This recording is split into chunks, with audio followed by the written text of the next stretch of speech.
by Anokha Ji.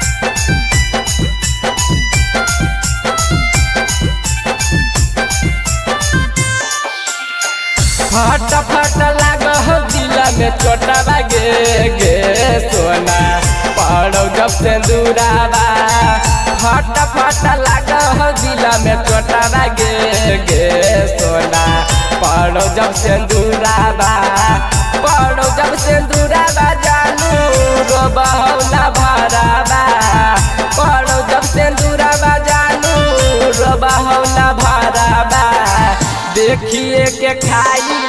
जहरिया गे सोना पड़ो जब सिंदूरावा फट फट लाग दिल में चोटवा गे सोना पड़ो जब सिंदूरावा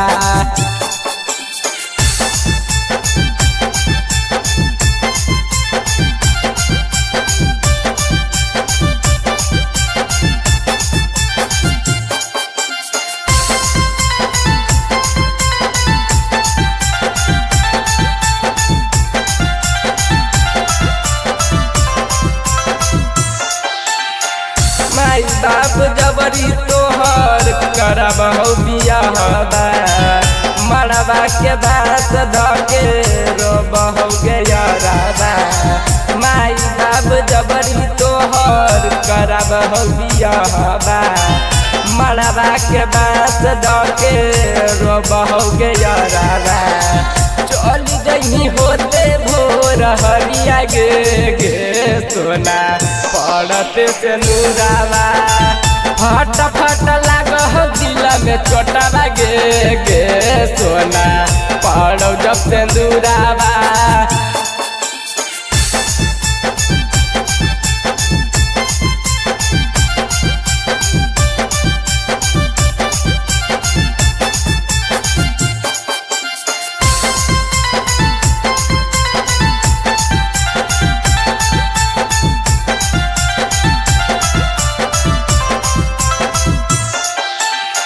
काहे कोई बादा छौड़ी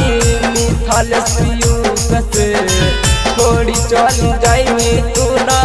यमने के घर में काहे कोई बादा छौड़ी मिथल नीतीश से थोड़ी चल जाई सुन सुमने के घर में लाग कर लियो जीवन हतिया गे सोना पड़ो जब सिंदूरावा फट फट लागौ दिल में चोटवा गे सोना पड़ो जब सिंदूरावा